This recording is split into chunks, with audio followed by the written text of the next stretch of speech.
Très heureuse de vous retrouver, mesdames et messieurs, une semaine après la grande fête de Pâques. Ce dimanche, nous avons le réel plaisir de recevoir l'ancien secrétaire général adjoint de l'ARC, El Kamitatou, et porte-parole de ce parti. Il fait maintenant partie, permettez la tautologie, de l'UNC, le parti cher à Vital Kamerhe. Et avec lui, nous allons décortiquer les temps forts de l'actualité de cette semaine. Vous l'avez sans nul doute deviné, je reçois pour vous Hubert Tetika. Très heureuse donc de vous recevoir, Hubert Tetika. Merci, moi aussi, c'est un plaisir. J'ai suivi ce matin, ou hier en tout cas, dans Actualité.cd. Merci à toi, Passion Ligodi et Stani Boujakera pour le travail que vous abattez dans le net. L'information tombe à chaque seconde. Moïse Katumbi a parlé de sa constance politique. Parce que beaucoup de gens disaient, Moïse Katumbi est passé de l'autre côté. Vous avez suivi aussi que son procès, on l'a carrément blanchi dans ce procès. Et tout le monde s'attendait à ce que Moïse Katumbi revienne et fasse partie, ou soit proche du chef de l'État, ou fasse partie d'un parti proche du chef de l'État. Mais il a parlé de sa constance, il a dit « Je reste dans l'âme ». Hubert Tetika. J'ai lu aussi votre tweet. Vous avez dit que vous préférez que les gens comprennent qu'il est temps de privilégier le réalisme vers la réelle politique. Oui. Question directe. Moi, je ne mâche pas mes mots. Oui. Vous êtes inconstant. Ça dépend de ce qu'on comprend par l'inconstance. Hein. Si on trouve inconstant quelqu'un qui est resté dans un parti pendant 13 ans, pendant que le mouvement partait, les gens bougeaient de part et d'autre. Pour votre mémoire, je suis dans l'ARC depuis 2007, disons, où j'étais même ministre provincial dans le gouvernement provincial de Bandundu. Après, je suis passé en 2011 député national.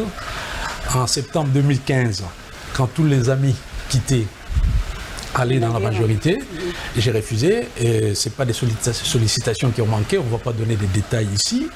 Je suis resté, droit dans mes bottes, fidèle à mes convictions.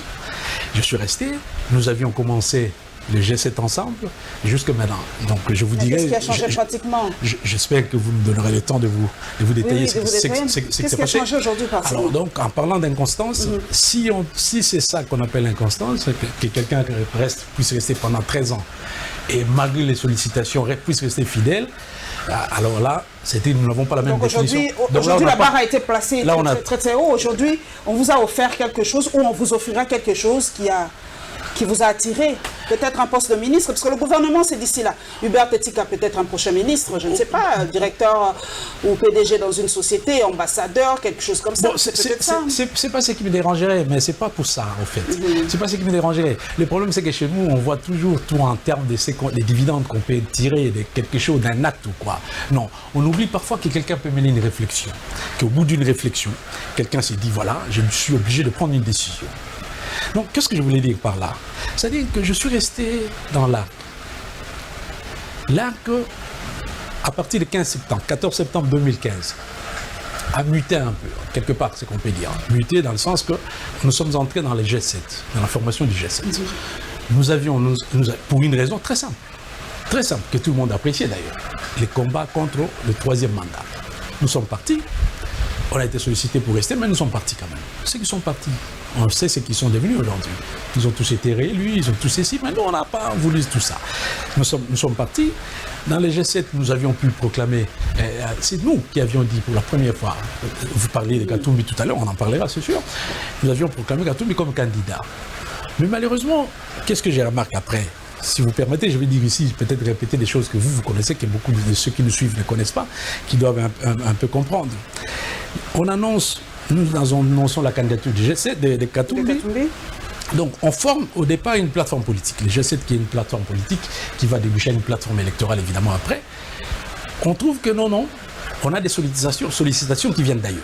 Ça vient d'où? Ça vient du grand groupe qu'on a appelé les rassemblements, c'est-à-dire les grands groupes de l'opposition. Nous allons le voir, on se met tous ensemble avec ces rassemblements, plateforme politique des combats, toujours pour appuyer les combats que nous, G7, nous avions commencé à l'époque, ces combats-là contre le troisième mandat. Nous sommes là, on fixe l'objectif, pas question d'accepter pour quoi que ce soit, pour quelque raison que ce soit, le troisième mandat. Et pour nous remercier, bon, il fallait quand même mettre un patriarche, les patriarches, les doyens de l'opposition qui étaient là à l'époque, et je perds son âme, le feu Étienne Tshisekedi. Et il passe comme président. Et pour remercier les G7 qui a amené quand même l'idée, qui est venue avec ces combats, qui a renforcé les combats, qui a accepté de quitter les ordres du pouvoir. Nous étions au pouvoir, imaginez-vous. Nous les avions quittés. Quand on me parle aujourd'hui de revenir comme ministre, mais attendez, à un moment j'ai quitté le pouvoir. Nous avions quitté le pouvoir, les ordres de la République. Nous sommes partis. Mais en remerciement, on nous a confié à nous le poste de vice-président, sur la personne du feu, personne âme aussi, moins de 6 mois. Mais par après, qu'est-ce qu'on constate? Qu'est-ce que je constate, moi, acteur politique de l'intérieur, membre influent du G7, parce que par après, j'en deviendrai même le président du comité électoral. Donc, qu'est-ce que je constate? Je constate qu'on cherche à trop s'agrandir. On cherche à trop s'agrandir. Après, donc, l'histoire du rassemblement, nous allons passer. Ensemble, et puis beaucoup. Ensemble, on prend et le G7, on ajoute d'autres personnes ou d'autres regroupements ou partis qui ont la même vision que nous, Katumbistes à l'époque, AMK, AR, MS, on forme encore ensemble, on continue, et après on va déboucher sur la Mouka. Vous avez suivi ce qui s'est passé avec la Mouka. Ce qui s'est passé avec la Mouka. Quel est l'objectif de la Mouka? Il fallait toujours en aller dans ce sens-là. La Mouka, d'abord, c'est pour l'inclusivité des élections. 2, avoir un candidat unique. Les gens ne s'entendent pas. C'est en ce moment-là qu'il y a une scission encore au niveau de ça, qui va déboucher à la création des caches, dans lequel j'ai adhéré, je venais d'adhérer, et caché. Et puis de l'autre côté, il reste la Mouka. Après, vous connaissez la suite, c'est ce qui se suit. Alors, moi, je me pose une question. Quand un homme politique réfléchit à tout ça, il voit que l'arc où il militait devient de plus en plus très loin des préoccupations même de ses propres dirigeants. Est-ce qu'il n'y a pas lieu qu'un homme politique puisse s'arrêter, se poser une question? On se posera. C'est vrai que vous avez adhéré à Cash. Oui. Cash qui est aujourd'hui aussi l'allié de Kabila que vous avez quitté à un moment, donc vous retournez à vos premiers amours. On parlera de tout ça. Oui, c'est de la réelle politique, comme on en parlera. C'est vraiment la réelle. Vous avez quitté Kabila pour aujourd'hui le retrouver, donc on tourne tous autour du pot. C'est de la réelle politique. Mais nous allons prendre le tout premier dossier, Hubert Tessika, permettez-nous. Nous allons passer un peu à autre chose, nous allons parler un peu d'Ebola, parce que ça continue et le chef de l'État a d'ailleurs tapé du poing sur la table, nous l'avons suivi, il a tenu une réunion avec en tout cas tous ceux qui s'occupent un peu de combattre cette maladie et il a dit il faut que Ebola cesse dans notre pays, cela n'a que trop duré. Et nous allons parler un peu de la terre, nous l'oublions souvent, la terre est détruite, vous voyez un peu le changement climatique et tout ce qui s'en sort. Nous parlons un peu environnement pour ouvrir ce bal. Assis, premier dossier s'il vous plaît.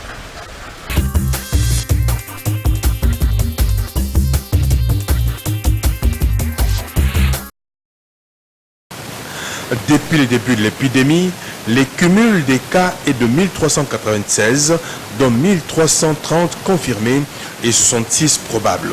Au total, on a enregistré 900 décès et 394 personnes guéries, souligne le ministère de la Santé publique dans son nouveau bulletin de la riposte.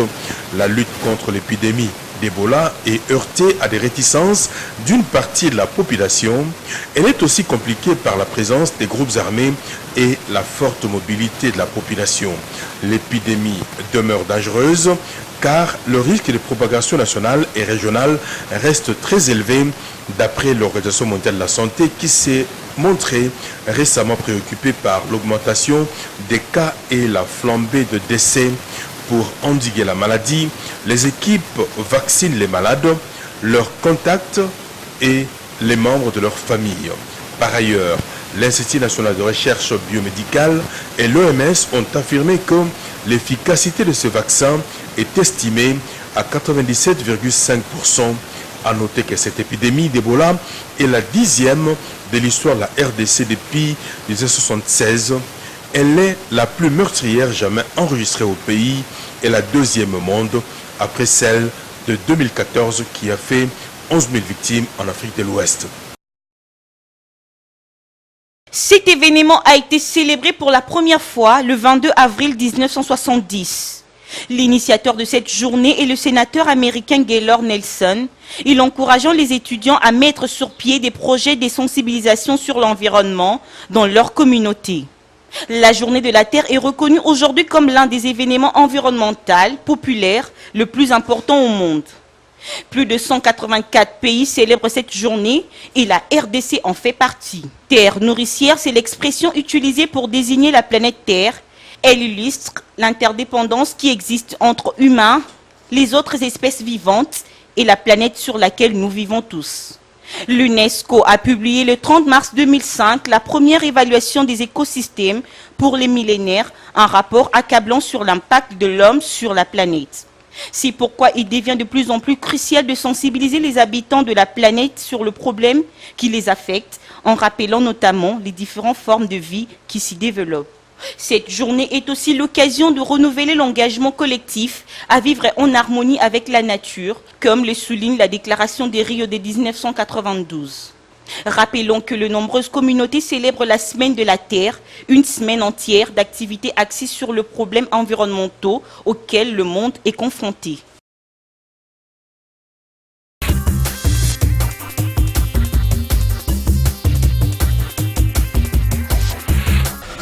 10e épidémie depuis 1976 en République démocratique du Congo. En tout cas, c'est l'épidémie la plus meurtrière. En tout cas, plus de 1300 cas d'Ebola et beaucoup de décès. Hubert Tetika, qu'est-ce qui se passe? C'est vrai qu'on a donné plusieurs raisons. Il y a des groupes armés, en tout cas, la population résiste un peu à se faire soigner. Mais ça va perdurer, hein. C'est l'Est. On sait déjà comment est l'Est, le ventre mou de la République. Est-ce que Ebola va cesser?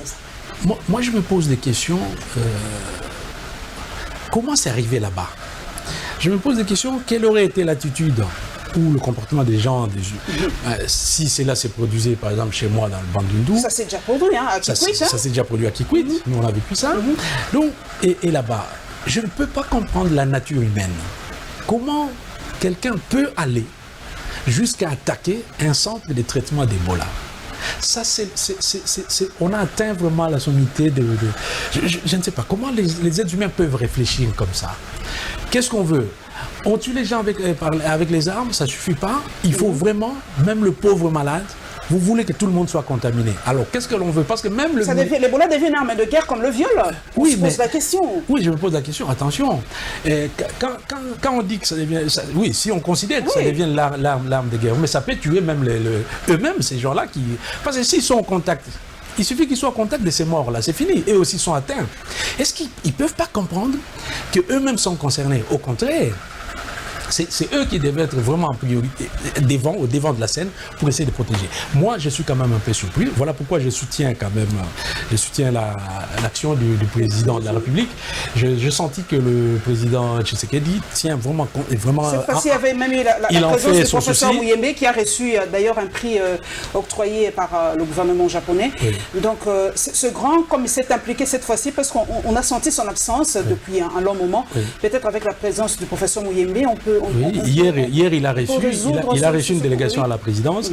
Donc, on sent que, bon, comme vraiment, au moins, le président de la République tient ça comme à cœur, s'est impliqué personnellement, je crois que ça va aller. Mais nous demandons à nos frères qui sont là-bas qu'ils doivent comprendre que même un malade, on le respecte aussi. Hein. Les malades aussi ont droit à la vie. Mais vous ne pouvez pas aller commencer à vous attaquer même aux malades. Vous êtes un intellectuel, Hubert Tetika. Selon vous, qui est derrière toutes ces attaques? C'est vrai qu'on dit ADF, c'est vrai qu'on dit des groupes armés, mais on finit par se poser des questions s'il n'y a pas une main noire derrière toutes ces attaques. Bon, ça peut amener à ces raisonnements. Ça peut amener à ces raisonnements quand on voit quelque chose qui ne finit jamais. C'est que moi, je n'ai jamais compris. Vous savez que quand une rébellion crée une base arrière dans un pays donné, ça veut dire que là, il vient tout simplement se ressourcer, se réarmer pour repartir sur le terrain de combat. C'est-à-dire qu'il va combattre là d'où il vient. Mais comment une rébellion, quelqu'un qui vient créer une base arrière, commence à attaquer là où... la base arrière n'est plus sa base arrière. Les gens qui lui ont offert l'hospitalité, au fait, entre guillemets. Donc, ce n'est pas normal. Il y a quelque chose qu'on ne peut pas comprendre. Et j'espère qu'avec le président actuel, on sera vraiment élucidé ce qu'il y a derrière. Est-ce que c'est une façon... On réfléchit ensemble, Hubert Tetika. Est-ce que ce n'est pas une façon de vendre très mal l'image de la République démocratique du Congo? Quand on voit par exemple, quand il s'agit des matchs de foot, il y a des pays qui disent déjà non, nous n'allons pas jouer en République démocratique du Congo. Il y a des investisseurs qui ont peur de venir, ils pensent que l'Ebola c'est partout en RDC, parce que quand on dit RDC, eux ne savent pas que c'est cantonné peut-être vers l'Est, ils ont l'impression que c'est tout l'RDC qui est contaminé par Ebola. Est-ce que c'est pas une façon aussi de tuer à petit feu la République démocratique du Congo? Mais il y a lieu de le dire. En réfléchissant à haute voix, c'est-à-dire il y a lieu de se poser une question. Que veut-on finalement? Et là, on en arrive là à cette conclusion qu'on veut s'attaquer carrément à l'image du pays. On dirait qu'il y en a qui tirent profit à ce que rien ne marche dans ces pays, qu'il n'y ait jamais de quiétude et que l'image soit totalement ternie et pour gagner quelque chose. Parce que si les investisseurs refusent de venir chez nous, ils vont peut-être aller ailleurs, ou peut-être pas loin, dans le pays environnant ou quelque chose comme ça. Donc voilà la question que moi aussi je me pose. Mais nous espérons vraiment que nos militaires et les présidents essaieront cette fois-ci de mettre un peu fin à cette histoire. Il y avait aussi pour ce premier dossier, la journée mondiale de la Terre. La terre, l'environnement. Mais chez nous, en République démocratique du Congo, quand on vous donne, j'espère que Hubert Tetika sera le prochain ministre de l'Environnement, mais quand on vous donne le ministère de l'Environnement, il m'entend toujours, quand on vous donne ce ministère de l'Environnement, on a l'impression qu'on vous c'est le ministère le plus pauvre, pas très connu, il n'y a pas trop de moyens et tout ça. Pourtant, l'environnement aujourd'hui pèse parce qu'on se rend compte que la Terre est en train de mourir à petit feu. Je répète cette expression. Changement climatique, la saleté, les érosions, les cyclones, même au Mozambique et tout ça. Est-ce que pour vous, quel est l'impact de l'environnement dans la vie de l'homme?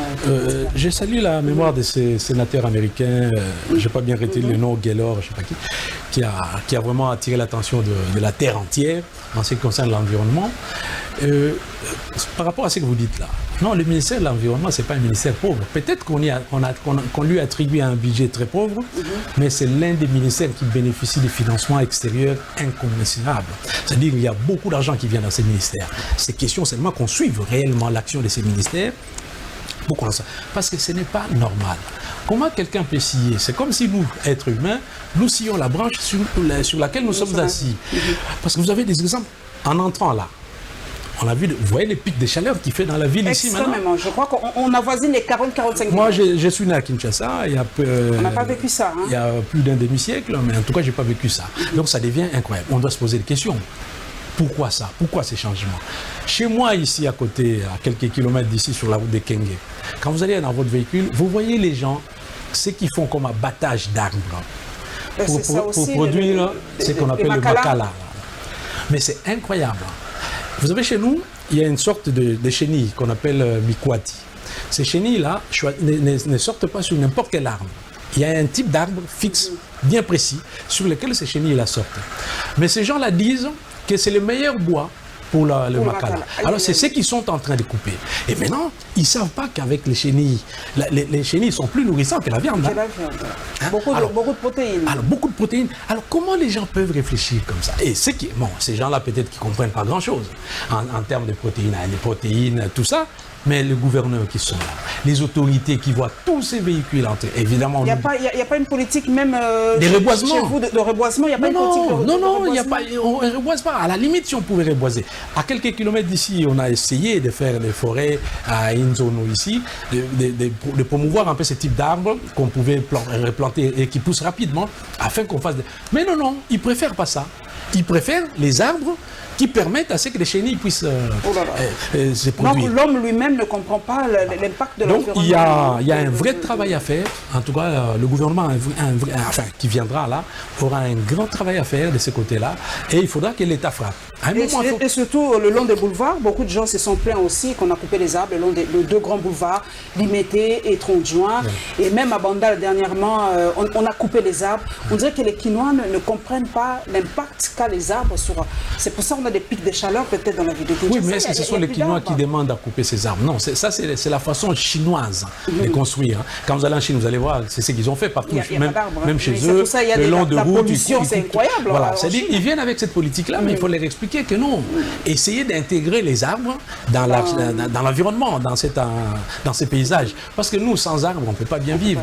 Et puis voilà, donc c'est à l'État, cette fois-là aussi, de prendre des mesures et de discuter avec ces étrangers. La pollution des rivières par rapport aux matières plastiques, hein, on voit un peu comment... Est-ce que le prochain gouvernement ne peut pas mettre le holà sur la production de matières plastiques? Le Rwanda l'a déjà fait, hein. Il n'y a aucun sachet, aucun truc qui permettait le mot qui pénètre au Rwanda. Moi, j'ai déjà été à Kigali. Quand vous avez un truc en sachet au plastique, ça reste à l'aéroport. Ça n'entre pas. Mais comment chez nous, on ne parvient pas à réguler la production de matières plastiques? Même si vous allez au Rwanda par route, moi, j'ai fait par Tchangungu et Gisenyi, j'ai vu, ça n'entre pas. Là, vous me donnez l'occasion d'adresser un mot quand même au gouverneur élu, là, Gentili Ngobila, parce que j'étais sidéré l'autre fois. Je vois quelqu'un venir chercher le sac de poubelle. Après, je pose la question, mais où est-ce qu'ils vont jeter chaque fois ces poubelles qu'ils prennent chaque jour? Ils disent non, ils jettent à la rivière. Je dis, c'est pas possible. Alors, en descendant sur ma campagne, là, quand vous descendez avant d'arriver à l'entrée Montfleury, regardez à droite. Ah oui. C'est incroyable. Donc, c'est incroyable. On en a fait un dépotoir. On vient déposer les immondices là-bas pour que ça coule avec l'eau. Mais on pollue déjà l'eau. Comment les gens ne peuvent pas comprendre que ces déchets-là, il y a des endroits fixes où il faut les acheminer pour qu'on aille après les incinérer à la limite. D'ailleurs, en les incinérant, on peut même produire de l'électricité. Alors moi, je ne comprends pas. Je ne comprends pas. Alors, le gouverneur, il a un grand travail à faire. Il faut qu'il essaie de nous... Vous savez, à l'époque, quand on était jeunes ici, les jeunes gens à Kinshasa allaient se laver dans ce type de rivières, même dans Kalaboula. Oui, on ne peut plus aujourd'hui. Aujourd'hui, on ne peut plus. On ne peut plus avec tous ces déchets. Donc, que le gouverneur voie ce qu'il a à faire, le gouvernement aussi, qui renforce l'environnement et qu'il essaie d'être vraiment, c'est-à-dire intraitable sur le plan de pollution. Je ne peux pas, en tout cas, changer de volet sans vous poser cette question par rapport au captage d'eau du fleuve. Vous savez, ce projet africain qu'on prenne de l'eau en République démocratique du Congo, on le sait, la prochaine guerre sera la guerre de l'eau. Est-ce que pour vous, la RDC, qui a beaucoup d'eau, entre guillemets, doit dispatcher son eau pour aider les autres pays africains, le Tchad, les autres pays semi-désertiques déjà? Parce que le désert déjà est en train de descendre vers l'Afrique centrale. Là, vous posez une très bonne question à quelqu'un qui est concerné dans le dossier. J'ai été membre de la commission transfert des eaux de Lubangui au niveau de l'Assemblée nationale. Nous étions, la commission était dirigée par Feu Mwando Simba comme premier vice-président. Nous étions avec Bachengezi, l'honorable Bachengezi qui est de la CENI. J'étais avec Mama Bazaïba. J'étais membre de cette commission. Nous avions travaillé sur ces dossiers. On a mené toutes les études en ce qui concerne les lacs Tchad. L'assèchement des lacs Tchad n'est pas un problème, c'est un problème naturel des chauffages, des réchauffements climatiques. C'est-à-dire qu'on peut pomper tout ce qu'on veut comme eau dans ces lacs-là, on finira par avoir le même résultat. Nous avions fait ces études, mais on ne comprend pas pourquoi les gens des ICOS insistent, tous ces pays sahéliens qui sont là, insistent à tirer l'eau. Et d'ailleurs, en termes d'altitude, nous avions vu que nous sommes un peu plus haut que le Tchad et le lac Tchad. C'est-à-dire, si on osait tirer au niveau de Lubangui, au niveau tout l'eau, donc c'est-à-dire que toute l'eau va partir, ce qui fait qu'il y aura un problème d'abord dans les débits du fleuve, donc on n'aura plus 40 000 mètres cubes d'eau. On va changer tout notre écosystème en fait. Est-ce que vous savez que chez nous avons des forêts qui sont sous l'eau, qui ont les pieds dans l'eau, tout ça. Donc on va échanger tout ça. Nous avions proposé qu'on vienne tirer, oui, nous devons être solidaires aux autres. Nous avions proposé qu'on vienne tirer l'eau à l'embouchure. C'est-à-dire, une fois que l'eau a fait son cycle, arriver, vous savez qu'à Mwanda, il y a moyen de tirer l'eau par là. On a demandé est-ce qu'il y avait moyen de tirer l'eau par là. Comme ça permettrait de ne pas bouger l'écosystème là. Parce que là, l'eau après se jette dans la mer, dans l'océan, et l'océan c'est de l'eau salée. Après l'eau devient salée, cette eau douce devient salée. Et là, on peut s'en servir juste à l'entrée là. Vous savez que le fleuve entre sur 35 km dans l'océan sans vraiment bouger. Donc il y a moyen de tirer l'eau. Nous avions proposé ça, on n'a pas accepté. Il y a une main noire derrière, il y a une pression. Le président Obasanjo ne s'est pas caché. Il a dit ouvertement, et le président Idriss Déby a ajouté aussi, le Congo devra donner son nom pour éviter une guerre. On nous l'a dit ouvertement. Donc, il faut que le Congo sache à quoi s'en tenir. À quoi s'en tenir. Le message est déjà passé. Le président de la République, il faut savoir en quoi nous en tenir, hein, parce que le message est déjà passé. Nous allons maintenant entrer en plein politique. Nous allons parler un peu de la réaction de la population par rapport au 100 jours, les travaux de 100 jours du président Fachi. Et la nouvelle société civile a réagi par rapport à ces 100 jours. Et évidemment, comme à l'accoutumée, Congo Télévision a tendu son micro à cette population pour qu'ils nous donnent un peu leur point de vue par rapport à ces travaux dits des 100 jours.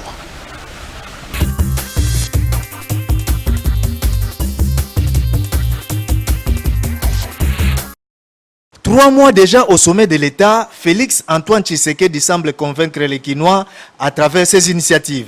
Depuis son investir jusqu'à présent, sur les plans politiques, il a quand même posé des actes qui sont vraiment palpables. Ces actes fédèrent tout le monde autour de la vision du chef de l'État. Il a fallu que Félix Tshisekedi soit président pendant 3 mois seulement pour que les cachots des brumades de tout un peuple soient supprimés. Les 3 mois, le pays est sur la voie du décollage. Et nous voyons déjà des exemples. Vous voyez, les routes, vous êtes passé ici chez nous à Lemba, vous voyez déjà le boulevard sur Fikine, comment est-ce que les travaux sont en marche. Un fils du pays qui a la conscience que non, je vais reconstruire mon pays.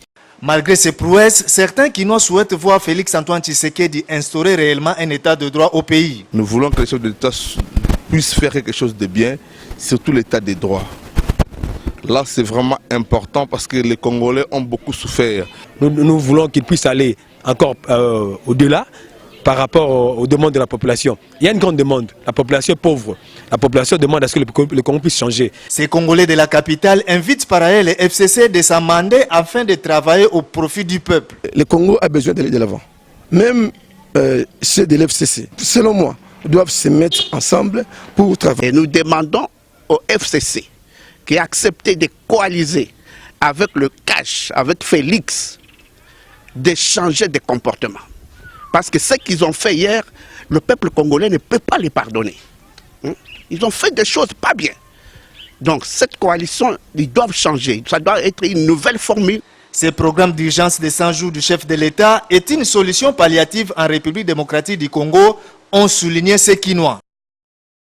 La nouvelle société civile congolaise a toute une cellule qui a été créée depuis son investiture, la cellule de la surveillance de la gouvernance de la République, qui a rendez-vous avec la presse tous les 24 du mois pour faire le point sur la gouvernance de la République des institutions. Nous avons vu que certains acteurs de la République sont en train d'être, les routes sont en train d'être rétablies.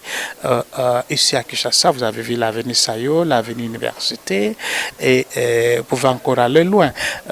Moi, je reviens de l'arrière, j'étais à Lubumbashi, j'étais à Kolwezi, j'ai vu les travaux, comment ils sont en train de se développer. Mes collègues qui étaient dans le Congo central, ils ont vu comment la route reliant Mwanda Boma est en train d'être réhabilitée. Il y a 2 semaines, ils étaient là-bas, ils ont fait 2 jours.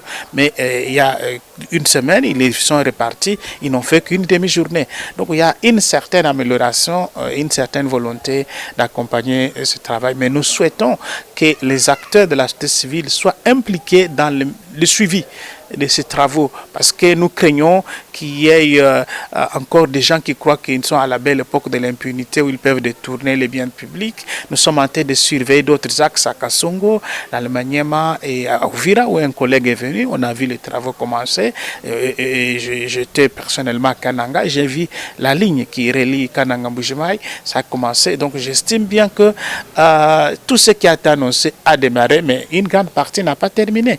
Il faut suivre tout. Je suis sûr que les choses sont débutées, elles peuvent se poursuivre. C'est déjà un signal fort d'une volonté qu'il faut accompagner, quoi.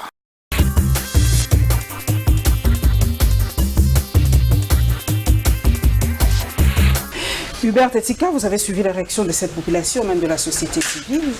La question que les gens se posent, comment en moins de 100 jours, Félix Antoine Tshisekedi a pu réaliser tous ces travaux. Et pourtant, Kabila a fait 18 ans au pouvoir, mais bon, des fois, on ne sentait vraiment pas que les travaux se faisaient en RDC, surtout les côtés infrastructure. Hein. Non, c'est tout simplement de la réelle politique. Justement, c'est ça. C'est-à-dire, c'est du réalisme, composé avec la réalité. Il a compris, lui. Il a compris qu'est-ce qu'il fallait faire et à quel moment. C'est très simple. Parce que quand on voit ces travaux des 100 jours, moi, à un moment, je me suis posé la question, mais d'où vient l'argent? Après, on me dira, je ne sais pas, hein, des bribes d'informations comme ça, on n'est pas la source. Mais on lui dit non, les fonnaires, une bonne partie de l'argent du fonnaire. Je dis, ah bon? Nous payons de temps en temps des péages en allant à l'intérieur du pays, nous payons de l'argent pour les fonnaires. Je dis, ah bon, si cet argent pouvait servir, c'est une bonne chose. Voilà ce qu'on appelle de la réelle politique. Quelqu'un qui vient, qui comprend. La réelle politique, c'est de mettre fin avec cette politique fiction basée sur des émotions et des sentiments. C'est-à-dire qu'il faut donner vraiment place au réalisme. Essayer de voir l'intérêt de la population, rien que l'intérêt de la population, et savoir ce qu'il faut faire. En vous entendant, c'est vrai que nous retournons un peu à cette réelle politique. C'est vrai qu'aujourd'hui, vous avez dit qu'on ne met plus l'accent sur les sentiments, l'émotion, en réfléchissant à contrario. C'est ce que vous ressentiez à l'époque? Il y avait trop de sentiments, trop d'émotions quand vous vous opposez à Kabila aussi? Si, madame, il y avait trop de sentiments. C'est-à-dire qu'à un moment, vous voulez réagir. Vous voyez des gens qui réagissent par non, attention, sinon on va nous dire ceci, sinon on va nous traiter comme cela, sinon ceci, sinon vous allez donner avantage à l'opposition, parce que l'opposition les dit souvent, si vous les faites, on va dire voilà, c'est parce que l'opposition a demandé. Oui, c'est tout ça, c'est dont on parle. C'est-à-dire qu'il y avait un peu tout ça. Trop d'émotions, trop de sentiments. Je pense que ça, c'est vraiment de la politique fiction qu'il faut abandonner et qu'il faut donner place au réalisme, composer avec la réalité. Voilà. C'est vrai qu'il faut composer avec la réalité. La réalité, aujourd'hui, c'est cette coalition, nous y revenons un tout petit peu, c'est cette coalition FCC-Cash aussi. Il ne faut pas se voiler la face. On a vu cette coalition mettre en place le bureau de l'Assemblée provinciale, on en parlera tout à l'heure. Vous avez dit, juste au début de cette émission, que vous avez quitté les arènes du pouvoir à l'époque avec l'ARC pour aller à l'opposition. Qui était en tête, c'était Kabila. Aujourd'hui, vous revenez dans Cash qui est en coalition avec ce même Kabila, même s'il n'est plus chef de l'État, mais il est autorité morale du FCC. Et beaucoup disent, et les mauvaises langues, je souligne, disent d'ailleurs c'est lui qui tire les ficelles dans l'ombre quand ça bloque pour la formation du gouvernement parce que Joseph Kabila veut imposer telle ou telle personne. Tetika ou Bertetika, vous n'avez pas été tout simplement débauché pour... on veut simplement vous utiliser votre intelligence, votre comment je peux dire, votre intelligence, votre verve, et du non, on a besoin de ce gens-là qui viennent nous servir, nous. C'est pas pour vous, mais c'est pour eux, c'est pour leur intérêt. J'essaie de voir. Madame. Ou c'est vous-même qui avez fait le choix, ou c'est eux qui vous ont débauché. Madame, du tout. Je fais les choix, moi. On vous a pas débauché? Après réflexion. Non, je fais le choix, moi. Si on pouvait vérifier, même par des appels téléphoniques, on verra que c'est peut-être le premier coup de fil est parti de moi. Ça, je peux vous rassurer. C'est parti de moi. Non, c'est-à-dire qu'à un moment, quand vous parlez que vous étiez avec Kabila, vous revenez. Mais nous revenons comment? On revient pas comme membre du FCC. On revient en coalition avec le FCC. La réalité... Cette coalition est traitée de pas 50-50. Hein? Il y a même les gens qui disent que cette coalition, c'est une dissolution. Parce que regardez un peu la figure de l'Assemblée nationale. Hubert Tetika, vous étiez à l'Assemblée nationale. Aucun membre de l'opposition, bien même s'ils ont boycotté. L'UDPS n'a qu'un seul poste. En fait, je ne sais pas comment ça se passe, mais on ne sent pas le poids du cash face à cette coalition. Madame, déjà, il faut que les gens sachent qu'il faut laisser couler l'eau sous le pont, déjà. Il faut laisser un petit temps. Le président que nous avons n'a à peine que 3 mois. Et ce qu'il faut savoir, c'est ça le réalisme qu'il faut reconnaître. Nous étions dans l'opposition. Je vais vous attaquer. Moi, je n'aime pas cette notion de temps. Nous, les Noirs, nous avons un problème avec le temps. Le temps, c'est de l'argent. Pendant 3 mois, il y a des Congolais qui meurent. 3 mois, il y a des Congolais qui meurent de faim. 3 mois, il y a des Congolais qui ne parviennent pas à faire Pendant 3 mois, on a fait des travaux qu'on ne pouvait pas faire en plusieurs années. C'est aussi un problème de temps, madame. On doit laisser couler combien de temps? On doit laisser couler combien de temps pour comprendre? Madame, pour élever un enfant, il faut peut-être 15 ans pour qu'il soit... Mais pour élever une chèvre, vous avez besoin de 6 mois. Chaque chose a une durée. Donc on verra. On verra. Ce qu'on voit, il faut d'abord que ces présidents-là, qui n'a pas encore un gouvernement, qui n'a pas encore fait tout ça, il ne faut pas lui demander trop. Mais seulement, ce que je vais dire. Donc, on est venu en coalition avec le FCC. Donc, on n'est pas venu intégrer le FCC. Il y a une différence, il y a une nuance qu'il faut savoir. Donc, nous avions quitté. Maintenant, on revient en coalition. C'est ce que ça veut dire. Mais deuxièmement, en revenant en coalition, vous avez entendu, j'ai suivi la réaction des populations. Qu'est-ce que la population dit? La population dit non. Nous demandons au FCC d'agir comme ça. Des changements de comportement. Donc, c'est-à-dire, ils demandent au FCC d'adopter le comportement ou l'attitude incarnée par le président Tshisekedi. Donc, vous voyez, c'est-à-dire que tout le monde sait ce qui se passe. Et les amis du FCC sont assez responsables pour comprendre que maintenant, il nous faut aller vers la direction, il faut composer avec la réalité, et il faut être du côté du peuple. Du côté du peuple, donc du côté du pouvoir. Donc le FCC doit composer, doit se comporter comme le veut le cash, parce que le cash est au pouvoir. Mais attendez, c'est pas moi qui le dis, c'est la population qui le dit. Nous venons de l'entendre tous. Donc, si la population le dit, Vox Populus. Vox Dei, comment on dit. Nous prenons autre chose. Nous allons donc à l'Assemblée nationale et nous allons parler aussi du boycott des élections. J'en ai effleuré tout à l'heure. L'opposition n'a présenté aucun candidat pour des postes à l'Assemblée nationale. Mais bien sûr, à un moment, Fabrice Puela a déposé sa candidature. Mais je ne sais pas s'il a subi de pression ou quoi, mais il a dû désister. Il y a un poste vacant de l'opposition dans le bureau de l'Assemblée nationale. Raciste, troisième condensé, s'il vous plaît.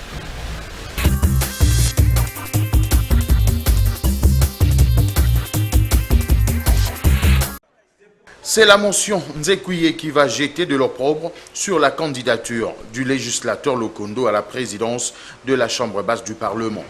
Pour ces députés nationaux, membres du FCC, Henri Thomas Lokondo ne peut prétendre au fauteuil du président de l'Assemblée nationale. Pour cause, l'élu de Mbandaka ne jouit pas de la bénédiction de sa famille politique, Palou et alliés. L'accusé ne manque pas le moyen de sa défense. Lokondo va s'appuyer sur le texte de la République ainsi que le règlement intérieur de la Chambre de députés pour justifier sa candidature. Le législateur semble convaincre l'assistance au regard des éclaircissements apportés, mais pas la majorité parlementaire. La matière semble dépasser la compétence de la plénière. Seule la Cour constitutionnelle pourrait trancher la question, estime Henri Thomas Lokondo. Face à la complexité de la matière, le speaker provisoire de la Chambre de députés va solliciter une pause. À son retour, Pierre Maloka reconnaît que la matière est non réglementaire, mais politique. Curieusement, il la soumet quand même au vote. Conséquence, la candidature Lokondo a été rejetée. Fabrice Puela, candidat au poste de rapporteur adjoint, a aussi vu sa requête balayée. Ce lundi, la plénière a aussi validé le pouvoir des députés récemment élus. Si un grand nombre des élus de l'opposition a suivi l'appel au boycott de l'élection des membres du bureau définitif de l'Assemblée nationale, d'autres par contre n'ont pas respecté ce mot d'ordre. C'est le cas notamment de Claudel Loubaya, élu du Kasaï central, et de Fabrice Puela du Congo central, qui ont pris part à ces scrutins. Entre-temps, l'opposition parlementaire saisit le Conseil d'État. Dans une déclaration publiée ce mercredi, la Mouka dit avoir introduit sa requête en annulation de l'élection des membres du bureau définitif de la Chambre basse. Selon Christophe Lutundula, l'opposition parlementaire entend entreprendre aussi la démarche auprès des instances interparlementaires africaines internationales. Les élus nationaux de l'opposition dénoncent le fait pour la majorité de ne leur confier que le seul poste de rapporteur adjoint, alors qu'ils ont exigé un deuxième, celui du questeur adjoint. Ici est de noter que cette élection a eu lieu avec le concours de plus de 350 députés nationaux.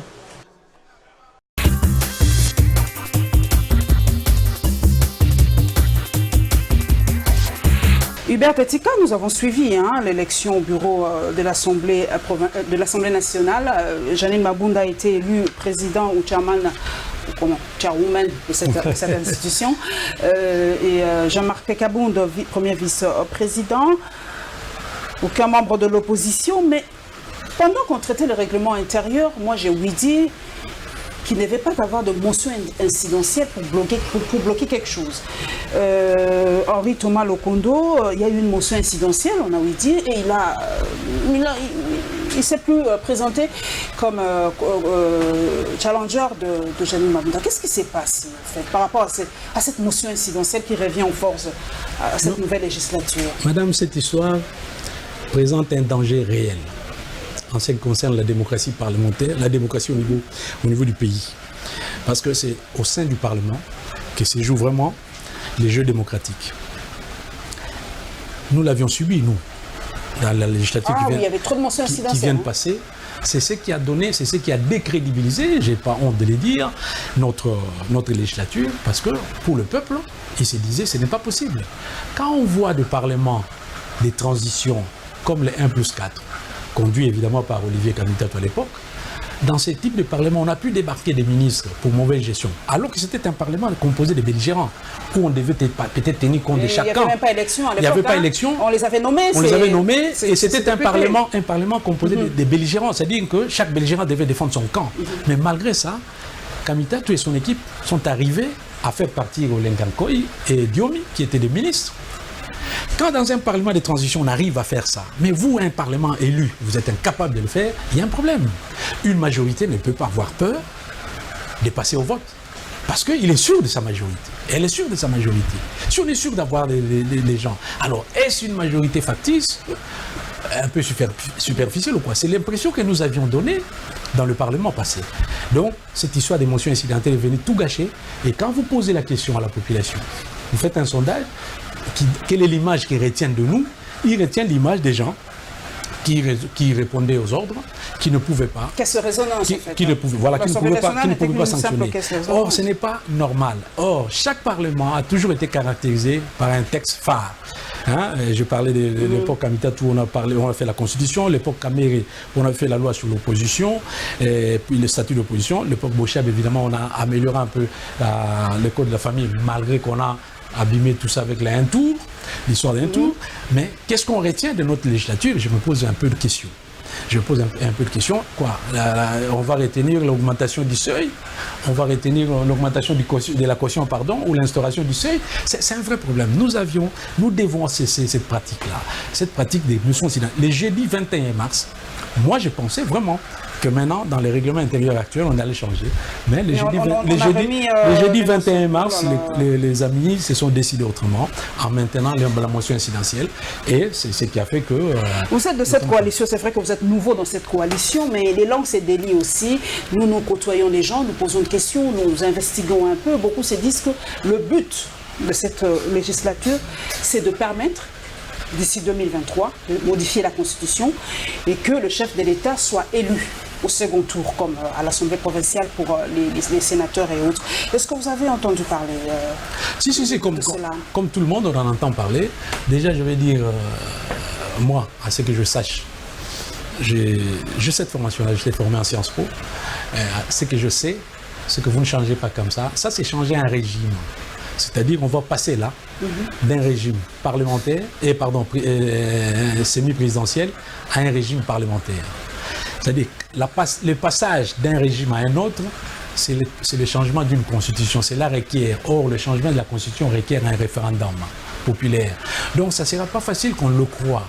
Ça ne sera pas facile. Si vous faites ça, est-ce qu'on est prêt? Le président qui est choisi par le Parlement, qui est élu au second degré, règne mais ne gouverne pas. Est-ce que c'est ça qu'ils veulent? C'est ça que ceux qui veulent vraiment ça, c'est ceux qui veulent à la fin, qu'ils puissent tout simplement régner sans gouverner? Est-ce qu'on est capable, nous, de constituer ici une majorité parlementaire forte pour diriger le pays? Parce que cette majorité-là, quand vous posez la question à Angela Merkel, quand vous allez en Belgique, vous posez la question à lui, Charles Michel et tout, ce sont des responsables, ces gens-là. Là, voilà le système parlementaire qu'on a. Où vous allez en Israël, chez Netanyahou, c'est Netanyahou qui prend des décisions. Pas le président israélien qu'on ne connaît même pas. Sommes-nous capables, nous, d'appliquer un tel système quand nous sommes, par rapport à regarder l'émiettement des voix? On a du mal à constituer une majorité. Je ne sais pas, Hubert Tetika, si vous avez suivi le conseiller en stratégie du chef de l'État qui est passé dans une télévision à l'extérieur de la République. qui a parlé d'une possibilité de la dissolution de l'Assemblée nationale, parce que, qu'on le veuille ou non, c'est vrai que vous avez une coalition FCC-Cash, mais vous êtes minoritaire. L'opposition est minoritaire, même Cash au sein de l'opposition est minoritaire. Est-ce que ça ne sera pas une solution pour le chef de l'État, une piste de solution pour le chef de l'État, de dissoudre carrément ce Parlement, de refaire les élections, et peut-être comme il est là, les gens ont compris les choses, il pourra avoir sa majorité, il aura son Premier ministre et il pourra appliquer facilement son programme. Puisque les 100 jours, c'est vrai, il l'a fait, mais il faut cette fois-ci qu'il travaille avec un gouvernement. Mais le Premier ministre, tout le monde le sait, sera issu, je ne sais pas si ce sera de la FCC ou du CAC, ça bloque, depuis 3 mois ça bloque. La dissolution du Parlement, c'est une piste de solution, Hubert Paquet-Sika? C'est une piste, oui, ça a toujours été une piste, si un président est bloqué, mais c'est pas facile. Comment ça s'appelle? Il a les prérogatives de dissoudre, non? Oui, mais on ne dissout pas. Reconnu par la Constitution. On se réveille pas un matin et puis on décide, on dissout. On dissout parce qu'il y a une crise grave. Maintenant, qu'est-ce qu'on qualifie de crise grave? On n'a pas encore une crise grave aujourd'hui? La formation du gouvernement qui tarde, c'est pas une crise aussi grave que ça, non? Non, attendez. Le président Kabila, en 2011, il était investi le 20 décembre. Il a nommé le 18 avril Matata, 4 mois après. On était resté 4 mois sans gouvernement. Kabila est devenu votre unité de mesure. Vous comparez tout par rapport à je Kabila. prends la Belgique. Non, je prends la Belgique. La Belgique est stable. La Belgique est voilà. Donc, vous voyez, c'est-à-dire que c'est pas une crise, ça. Ne pas avoir un gouvernement, c'est pas une crise. Mais nous n'avons pas dissoudre une fonction publique, une administration assez forte. On sent, les gens disent, le pays semble en léthargie, tout est bloqué, l'argent ne circule Madame, pas. Mobutu, tout ça. Le président Mobutu l'a fait. Et c'est le cabinet de chef de l'État qui fait tout. Le président Mobutu l'a fait une fois ici. Il n'y avait pas de Premier ministre à un moment. Non, il n'y avait pas de gouvernement carrément dans le pays. Le président Mobutu a demandé au secrétaire général d'assumer l'intérim des ministres. Pourquoi le président ne le fait pas aujourd'hui? Et ils l'ont fait. Je salue d'ailleurs ces secrétaires généraux. Mais pourquoi Fathi ne le fait pas? Il laisse le gouvernement... Qui ont travaillé... Comment il s'appelle encore celui-là? Tchibala. Merci. Tchibala. Pourquoi il ne fait pas débarquer? Il laisse les secrétaires généraux travailler. Bon, il venait de présenter sa démission, c'est ce qu'on m'a dit. Hein. Mais bon, comme on est dans le gouvernement pourrait être imminent, je ne pense pas que ce soit nécessaire. Mais Mobutu l'avait fait et les secrétaires généraux ont dirigé ces pays pendant... Ce sont eux qui tiennent l'administration. Et ils l'ont dirigé de main de maître pendant un temps. Donc c'était aussi une possibilité. Mais pour revenir à ce que le conseiller spécial a dit, ça peut être un souhait. Mais c'est pas facile. C'est pas facile, il faut qu'il y ait une crise grave. Et avoir une crise grave, il y a beaucoup de définitions qu'on peut attribuer à ça. Et je ne pense pas qu'on ait intérêt à entrer directement dans une crise grave par rapport à tout ce qui s'est passé. L'opposition qui n'a présenté aucun candidat pour le bureau. Donc, il y a aucun membre de l'opposition dans le bureau. Est-ce que ce bureau n'est pas monolithique? Un seul son de cloche et tout ça? Est-ce que vous êtes fier de ce bureau? Il faut que... C'est ça le problème. Quand je reviens toujours à cette histoire de réalisme, il faut être réaliste. La démocratie, c'est quelque part la dictature de la majorité. Quelque part. La protection de la minorité. Oui, et la dictature de la majorité. Mais, ce qu'il faut savoir, c'est qu'il faut savoir que l'opposition devrait être responsable. Regardez la fois passée. Nous avions boycotté la loi électorale. Mais c'est passé. Vous le savez, non? Mais nous sommes allés nous faire un candidat sous la même loi électorale. Allez-y comprendre quelque chose. Qu'est-ce que nous voulons? On refuse quelque chose le matin et le soir, on applique ce qu'on a refusé.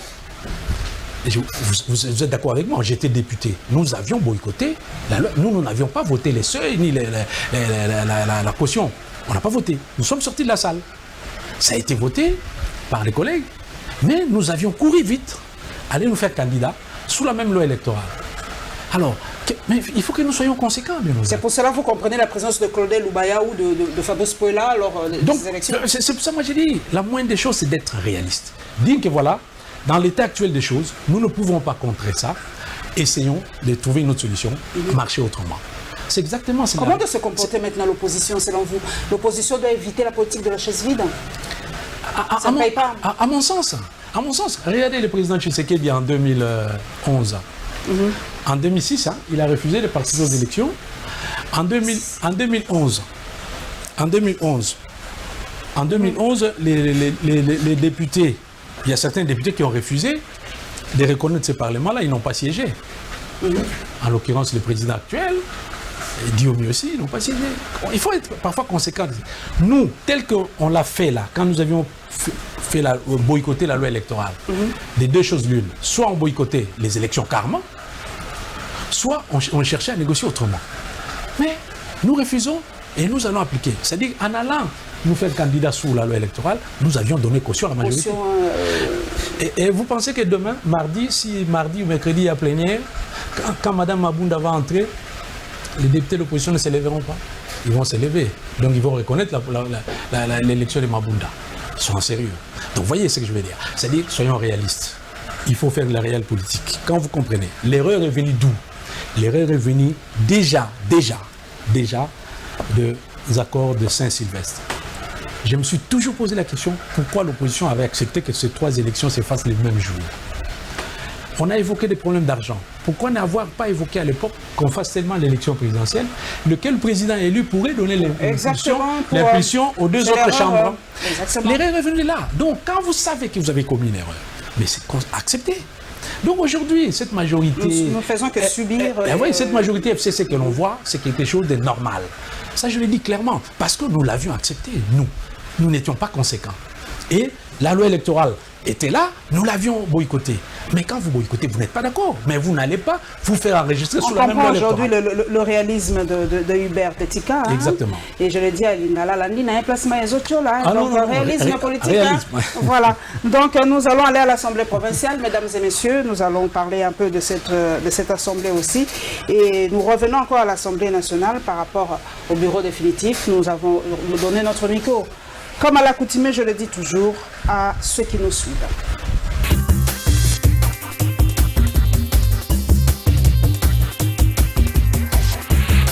La plénière de ce mardi 23 avril à l'Assemblée provinciale de Kinshasa était consacrée à la mise en place des groupes parlementaires et commissions permanentes. Elle intervient quelques jours après l'élection des gouverneurs et vice-gouverneurs de province. Au total, 8 groupes parlementaires ont été installés dont l'UDPS, le MLC, le PPRD, pour ne citer que ceux-là. Quant aux commissions permanentes, il s'agit de la politique administrative et justice, environnement et développement durable et autres. À noter que le président, les rapporteurs ainsi que le rapporteur adjoint de ces différentes commissions devront être désignés ce mercredi 24 avril 2019. Les propositions des membres des différentes commissions seront soumises à l'Assemblée. En observant la manière dont cette élection s'est déroulée à l'Assemblée nationale, certains Kinois saluent l'élection de Janine Mabunda à la tête de l'Assemblée nationale pour amener les pays dans la terre promise, disent-ils. C'est une innovation aussi pour notre pays d'avoir une femme à la tête du Parlement. Et nous attendons d'elle qu'elle fasse quelque chose qui sera différent. C'est que les autres n'ont pas fait. D'autres affirment par contre que ce qui s'est passé à l'Assemblée nationale n'était rien d'autre qu'un plébiscite et non une élection, car pour eux, il n'y avait pas de compétitivité. Voilà, sur le plan technique, je suis électoraliste, mais ne me demandez pas si c'est bien ou c'est mauvais. Pour moi, je dis, techniquement, il ne faut pas appeler ça élection. C'est un mode de désignation des responsables, parce que élire, c'est choisir. Voilà mon avis. Personnellement, j'aurais souhaité que la candidature de M. Lokondo soit là. Parce que la manière dont on l'a fait débarquer, ça ne m'a pas plu. Je suis vraiment déçu.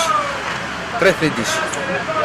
Je ne m'aime pas la personne de Mme Janine Mabunda doute, mais moi j'aurais voulu qu'il y ait la compétitivité.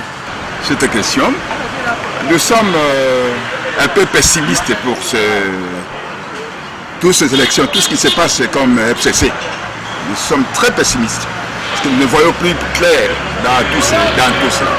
Et quand je vois ces Janine Mabunda, c'est l'FCC, c'est PPRD, tous sont minés, tout est miné pour eux. Ce sont eux qui s'accaparent de tout. Toutefois, les bureaux définitifs de l'Assemblée nationale prônent la proximité entre les élus et leur base, peut-être une lueur d'espoir pour ceux qui n'ont à les reconnaître dans cette législature.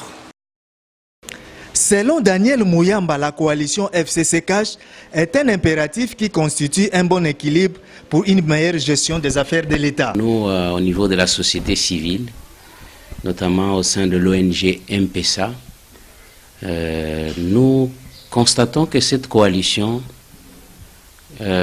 Cash et FCC est obligée de réussir pour le bien de la République démocratique du Congo. Cela constitue un très bon équilibre pour une très bonne gestion. Pour mémoire, la période de 1+4 pour tous les observateurs a été une bonne période au cours de laquelle les gestionnaires étaient en train d'être prudents et prendre des mesures qui permettent à ce que les choses marchent au mieux. Quant à l'évolution de la démocratie en République démocratique du Congo, 29 ans après l'instauration du multipartisme, cet activiste de la société civile affirme que le pays de Lumumba est sur la bonne voie. Le processus de la démocratisation de notre pays a commencé effectivement dans les années 90. Il a fait un bon parcours avec l'arrivée au pouvoir du président de la République, Mzee Laurent Désiré Kabila, qui a travaillé pour effectivement déboulonner la dictature qui était mise en place depuis 32 ans. Le président Kabila, il a fait sa part en organisant les élections et le président Tshisekedi arrive, lui aussi, à entendre dans ses propos, déterminé dans le même sens, à continuer à enlever tout ce qu'il y a comme vestige de cette dictature qui était en place depuis 32 ans. L'homme dit constater en Félix Antoine Tshisekedi de bonnes intentions allant dans le sens de servir sa nation. Je crois que les bonnes intentions sont visibles. Les bonnes intentions sont visibles. Et quelques initiatives qu'il a essayé de prendre, nous pensons que ça pourra répondre aux besoins de la population. Daniel Mouyamba invite enfin la classe politique congolaise et la société civile à privilégier les acquis de la démocratie afin de favoriser le développement en République démocratique du Congo.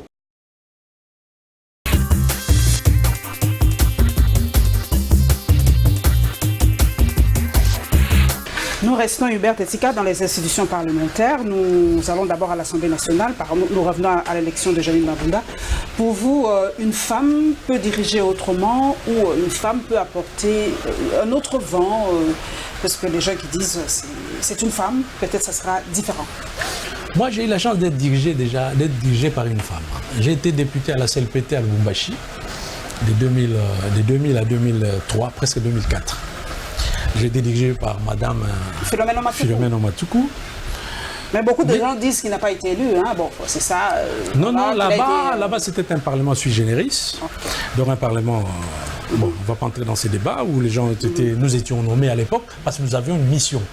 Nous étions nommés par Mzee, nous avions une mission. C'est pour ça qu'on appelle ça Assemblée constituante et législative, Parlement de transition. C'est-à-dire au-delà du mandat de notre rôle de législateur, nous avions le mandat, la mission de faire une constitution. Donc voilà, c'était ça. Donc, et dans chaque État, dans l'histoire politique des États, tous les premiers constituants, ce sont des gens qui sont cooptés et non élus. Donc voilà. Et donc je disais que j'étais déjà dirigé par une dame. Moi, la question que je me pose, pourquoi on a trop mis l'accent sur sa féminité, trop mis à l'avant la féminité de Mme Mabunda, alors que moi, au fait, je ne la vois pas comme ça. Moi, je vois ses compétences, c'est tout. C'est une dame très compétente. Et vraiment, là, sur ce plan-là, il n'y a rien à dire. Donc, elle est capable de diriger cette institution. Et je sais qu'elle va bien diriger cette institution. Elle va bien diriger. Et ces casseroles au FPI, vous n'en tenez pas compte parce que beaucoup de gens disent, ben, c'est vrai qu'on la déifie un peu trop. Ses compétences, c'est vrai, mais elle a déjà dirigé quelque part. Et les résultats n'étaient pas aussi fameux. Je ne tolère pas la magouille ou saisie. Mais celui qui a déjà dirigé, qui a déjà eu une portion de pouvoir dans ces pays et qui n'a jamais rien fait de mal, lui jette la première pierre. Trop de tolérance, ouais. C'est la réelle politique. Hein. Voilà. On baigne ensemble dans la réelle politique. C'est vrai, vous avez suivi aussi ce Kinois qui a dit, bon, il n'est pas très enthousiaste. De toutes les façons, ce n'était qu'un plébiscite. Il devait y avoir vraiment une vraie élection, peut-être entre Lokondo et Mabunda. Là, on aurait senti vraiment que non, je suis légitime. Mais là, il a dit, bon, c'est simplement une plébiscite. C'était déjà connu d'avance, il n'y avait pas de suspense, il y avait... Les dés étaient déjà jetés, tout était déjà joué d'avance. Oui, on se focalise seulement sur ces postes-là, les présidents. Mais tous les postes, dans tous les postes, c'était les candidats uniques. Mais c'est le chairman, c'est elle qui représente, qu'on le veuille ou pas. Pourquoi on n'en parle pas? Les gens ne font trop attention à cela. Ça veut dire quoi? C'est comme on fait, on met l'accent sur le président de la République, parce que c'est lui le garant de la Constitution, on mettra l'accent que sur le président. C'est comme s'il était normal, si Lokondo avait concouru, je l'aurais souhaité moi aussi. C'est comme s'il était normal que si Lokondo avait concouru, c'est comme si toute cette élection était normale. Mais Lokondo allait concourir, donc on allait avoir 2 candidats au poste du président, mais on n'allait avoir rien derrière. Toujours des candidats uniques derrière. C'est la pratique qu'il faut bannir.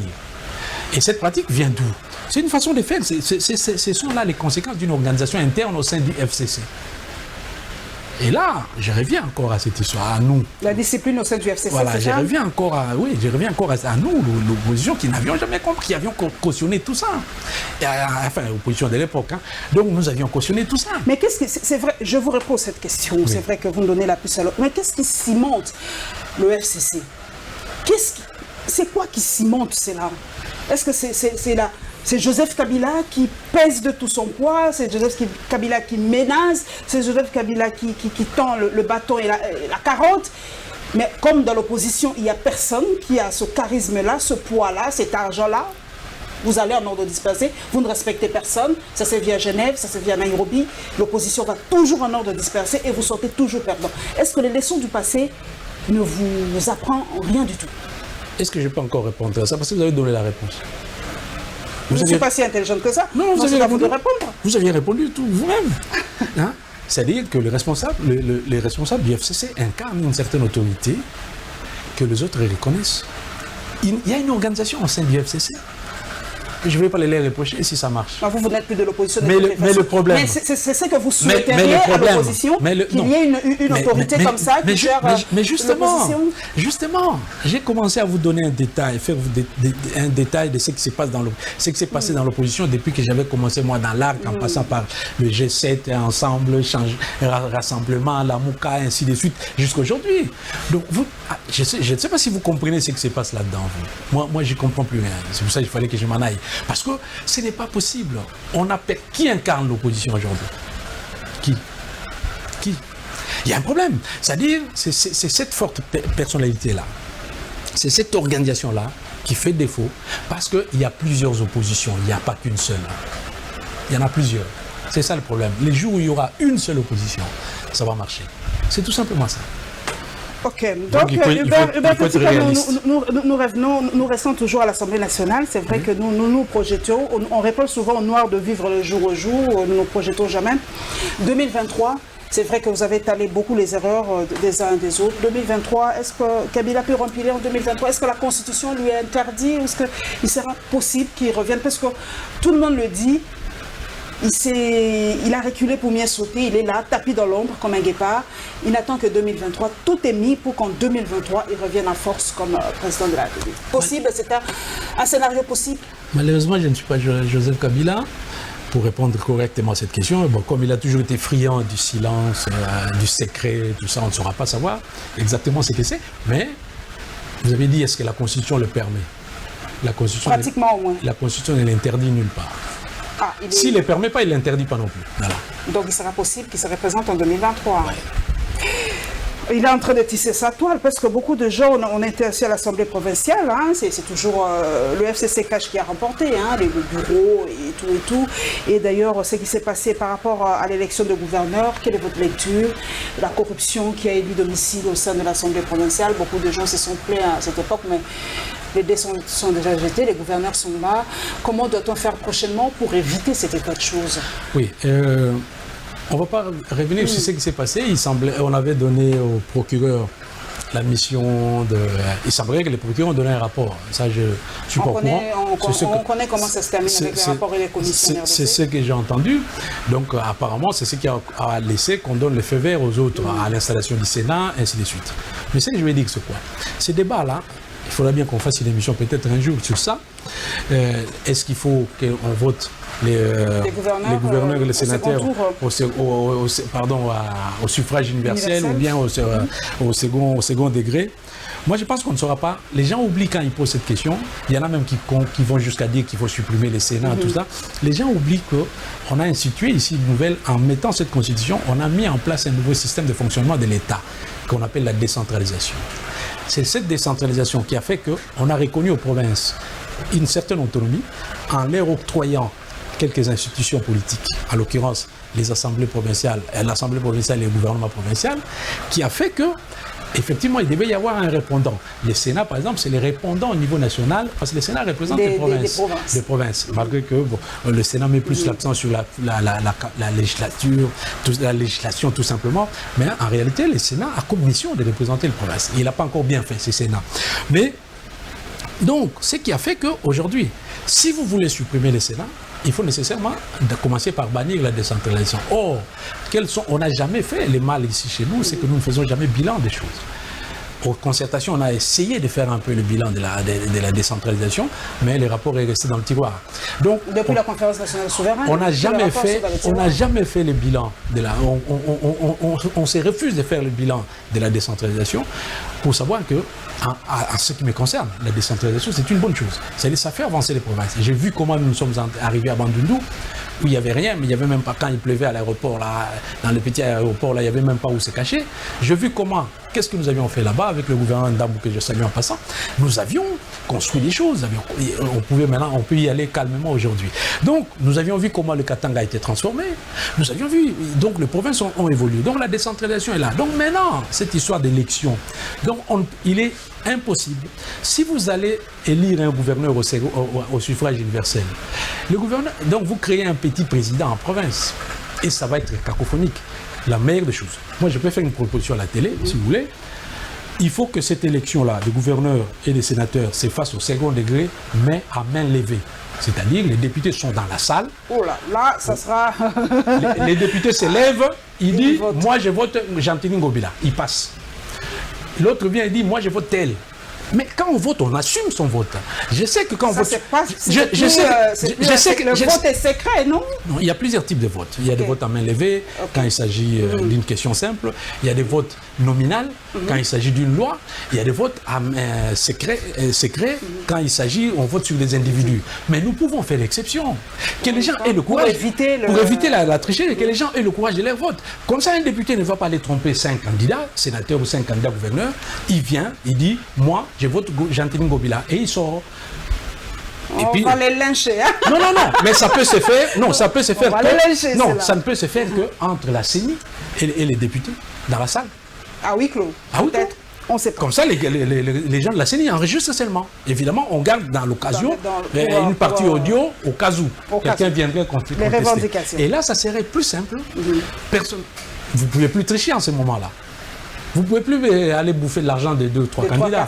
Donc voilà, je pense que ça peut être Nous nous rendons dans les provinces, mesdames et messieurs. C'est la réaction de la société civile du Sud Kivu par rapport à la nomination du Premier ministre. On attend toujours. Hubert Tetika nous a dit, laissons le temps au président de la République d'asseoir son pouvoir, d'asseoir ce qu'il est en train de faire. Le Premier ministre reviendra. En RDC, il n'est jamais tôt, il n'est jamais tard. On attend le moment idéal pour le Premier ministre et le dépôt des armes des rebelles Maï Maï, toujours à l'est de la République.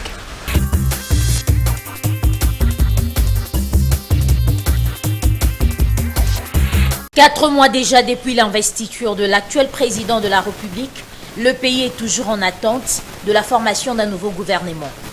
La société civile du Sud Kivu rappelle à Félix Tshisekedi l'accord signé à Nairobi avant la campagne électorale de 2018. Vital Kamerhe s'était désisté au profit de Félix Tshisekedi qui, en cas de victoire, devrait lui garantir le poste de chef du gouvernement. À cet effet, la société civile recommande au chef de l'État de donner l'exemple par la mise en œuvre de cet accord. Elle reste convaincue qu'avec Vital Kamerhe en tête du gouvernement, une réconciliation entre les acteurs politiques sera possible autour des valeurs, vu son caractère d'ouverture et sa connaissance de la classe politique congolaise. Rappelons que l'ancien chef de l'État Joseph Kabila a rencontré le président de la République lundi dernier pour discuter sur la question des nominations du Premier ministre qui doit venir de la majorité parlementaire comme prévu par la Constitution. Un groupe armé vient de déposer les armes dans l'est du pays. Il s'agit de combattants Maïmaï du groupe Nyatura œuvrant dans le territoire de Massissi, au nord Kivu. Plus de 90 rebelles ont décidé de quitter le front. Ils se sont rendus aux forces armées de la RDC basées à Machalimukoto. La société civile locale salue ce geste. Elle estime également que les autres groupes armés qui pullulent dans ce coin du pays doivent faire autant pour permettre le décollage économique du territoire de Massissi. C'est une partie seulement qui s'est rendue aux forces loyalistes, raison pour laquelle nous ne sommes pas totalement satisfaits, a indiqué le président de Force Vive du groupement Machalimukoto, joint par le confrère de 7/7. Il en a profité également pour lancer un appel aux autres miliciens de suivre cet exemple. Il dit regretter que certains groupes armés continuent de s'affronter entre eux dans les Massissi. Il s'est de rappeler par ailleurs que cette partie de la République démocratique du Congo se trouve dans une instabilité sécuritaire depuis déjà plus d'une décennie.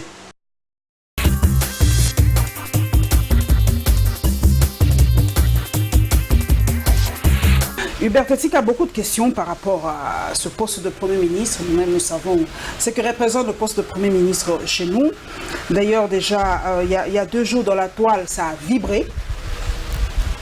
Tout le monde, on a cru que c'était Vital Kamerhe qui est nommé Premier ministre. D'ailleurs, il a fait une mise au point, il n'y a pas très longtemps. Deuxième nom à circuler, François Mwamba, Premier ministre. Il y a des noms comme ça qui circulent, Mbouyou, il y a beaucoup de noms qui circulent. Mais nous avons suivi notre reporter qui a dit, selon les accords de Nairobi, VK a désisté pour Fachi. Et il devait normalement être nommé Premier ministre, selon les accords de Nairobi. C'est ce qu'a dit notre reporter. Mais il est aujourd'hui directeur de cabinet du chef de l'État. Pour vous, VK est le probable Premier ministre où il incarne, où a-t-il les critères d'être aujourd'hui un bon Premier ministre pour Fachi? Comme vous l'avez dit, il y a plusieurs noms. Moi, ce qui m'étonne un peu chez nous ici, parfois on a tendance à vouloir aller chercher loin ce qu'on a à côté, juste à côté là. Les profils, il est clair, il se dessine. Il faut à ces postes-là quelqu'un qui connaît les gens de tous bords, à mon sens. C'est quelqu'un qui connaît tout le monde, de part et d'autre, qui a travaillé, qui a eu la chance de travailler avec tout le monde. Il faut quelqu'un qui connaît les rouages de l'État, qui connaît comment fonctionne l'État. Pas un parachuté qui viendrait, on ne sait d'où, et puis tout d'un coup, Premier ministre, non. Donc quelqu'un qui connaît le rouage de l'État. Mais ce qui est surtout important, c'est quelqu'un, il faut que ça soit un homme d'État. Parce que là, si vous permettez 2 minutes, il y a bien une différence. Il y a bien une différence entre un homme d'État et un homme politique. Moi, j'étais formé dans une école. Dans l'école d'où je viens, j'avais un professeur de sciences des institutions politiques contemporaines, un cours, qui me disait: nous allons vous former comme politique, mais on ne saura jamais vous former comme homme d'État. Parce que la qualité d'homme d'État est innée. C'est très sec. Elle est innée, elle vient comme ça. Donc voilà. Donc on va pas. L'homme d'État, c'est celui qui est capable d'adapter son discours, son comportement par rapport au contexte, qui comprend les choses. À vous lire entre les lignes. Laissez-moi venir. Je ne suis pas bête. À vous lire entre les lignes, cet homme-là, cet oiseau-là, cette perle-là, c'est Vital Kamerhe. Mais s'il répond à ces critères, à vous lire entre les lignes. S'il répond à ces critères, mec, à propos de sa capacité d'homme d'État, je ne l'évoque pas aujourd'hui, je l'ai évoqué même quand j'étais au G7 et ça m'a valu quelques remontrances. Moi, je me dis une chose. Je vois ces messieurs en 2009, je crois, tout puissant directeur de cabinet du chef de l'État. Attention, lui, il avait des relations purement amicales, presque fraternelles avec les chefs de l'État. Ce n'est pas seulement des relations professionnelles. Mais l'homme d'État, comme il sait se sacrifier par rapport à l'intérêt général, il sait s'oublier lui-même, il a préféré oublier lui, ses intérêts à lui, au profit des intérêts collectifs de la nation, et il a préféré de perdre même ses postes de président de l'Assemblée. Premier point. Deuxième point. En 2016, on nous annonçait l'apocalypse pour le 19 décembre. Vous savez, quand on passait partout, c'était le 19 décembre. Mais voilà quelqu'un, parce que chez nous, ça frise un peu l'opportunisme. Ici, c'est comme ça, hein. On réduit très facilement, hein. On va très facilement dans la réduction des choses. Mais voilà quelqu'un qui prend. Kodjo arrive ici, il est débouté par tout le monde, mais quelqu'un qui prend son courage dans les deux mains et qui apporte la caution pour éviter l'hécatombe au pays en décembre. Donc, il va à la cité de Loya, il cautionne un peu ces choses. C'est là où j'avais écrit, moi, on peut le vérifier, dans un tweet, j'ai dit, je salue la qualité d'homme d'État de Vital Kamerhe. Ouh là là, qu'est-ce que j'ai pas eu comme remontrance. Oh, mais pourquoi? Je dis non. Je ne reconnais que là la qualité d'homme d'État. Moi, j'ai toujours été, je dois être honnête dans mes analyses. Donc, quand je vois ça, je me dis à ces genres de postes, il faut vraiment un homme d'État. Et je pense qu'aujourd'hui, Vital Kamerhe répond bien à ses profils. Oui, le temps, nous courons aussi derrière le temps, c'est la télé. Le fait qu'il a cédé sa place ou ce poste-là de candidat à la présidence à Fachi, c'est aussi un visionnaire. Il a dit c'est pour l'intérêt supérieur de la nation. Je ne me présente pas comme candidat à la présidence de la République. Mais il y a certains qui disent c'est un félin aussi. Vital Kamerhe, c'est un homme d'État, c'est pas n'importe qui, c'est un visionnaire. Il voit au-delà de ce que nous voyons. Est-ce qu'il ne se profile pas déjà en tant que futur président de la République en 2023? Parce qu'il y a qui disent qu'il veut rester dans l'ombre, parce que quand on est dans l'ombre, on a trop de pouvoir. D'ailleurs, les mauvaises langues le surnomment le vice-président. Est-ce que il n'est pas en train de préparer sa présidence? Vous avez bien dit, heureusement, les mauvaises langues. Non, madame, chaque chose a son temps. Je pense qu'aujourd'hui, c'est le problème, c'est le dossier du Premier ministre qui est très important. Ce qui se fera dans 5 ans arrivera. On va voir. Pour le moment, c'est vrai que le chef de l'État a rencontré Joseph Kabila, son partenaire. Oui. Pour ce poste de Premier ministre. Est-ce que le chef de l'État ancien a-t-il de bonnes relations? Vous avez parlé des relations presque fraternelles, amicales avec l'ancien chef de l'État. Mais aujourd'hui, est-ce qu'il va faciliter, est-ce qu'il accepterait que Vital Kamerhe prenne ce poste? Si j'étais dans le secret du roi, j'allais vous le dire. Malheureusement, comme je suis loin de là, je ne saurais pas vous le dire. On ne joue que sur les supputations. On dit que le chef de l'État ancien, le partenaire de Félix Tshisekedi, veut un homme qui protège ses arrières aussi. Il y en a qui disent carrément un Katangé. Je ne suis pas tribaliste, mais bon, c'est ça la réalité. La géopolitique en RDC, ça joue. On dit qu'ils veulent un Katangé à ce poste-là, parce que la présidence est déjà au Kasaï, l'Assemblée nationale à l'Équateur, il faut à l'Est ou au Sud-Ouest pour le poste de Premier ministre. Est-ce que pour vous, vous avez fait des sciences politiques? Est-ce que la géopolitique ne nous tire pas en arrière aussi? Parce qu'on peut privilégier la géopolitique par rapport à la compétence. Ça nous a toujours tiré vers le bas. Vers le bas. Regardez les provinces. Regardez les provinces. Toutes ces provinces-là ont bien fonctionné quand c'était dirigé par des non-originaires. Quand vous mettez un originaire, il doit appartenir à un groupe d'OD dans la province. Ok? C'est-à-dire, les gens commencent à juger ce groupe-là déjà.